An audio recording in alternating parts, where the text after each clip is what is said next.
কার গলা বলো দেখি। অঙ্কিতা একটা সুমির গিফট নিয়ে ফটো তুলছে।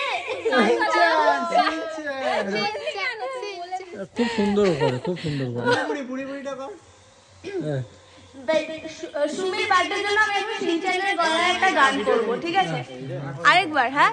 হ্যাঁ হ্যাঁ সুমির বার্থডের জন্য সিনচানের গলায় আমি এখন একটা গান করব। চলো বল্লে বল্লে শাওয়া শাওয়া, বল্লে বল্লে শাওয়া শাওয়া, পিয়ু পিয়ু কাওয়া কাওয়া, বল্লে বল্লে শাওয়া শাওয়া, বল্লে বল্লে শাওয়া শাওয়া, পিয়ু পিয়ু কাওয়া কাওয়া, সিনচান খুশওয়া। ও দারুণ দারুণ দারুণ हम सब पे खुश हुए দারুণ। এটা একটু ওইদিকে যাও, একটু ওইদিকে যাও। সিনচানের গলায় আগের দিন যেভাবে করলি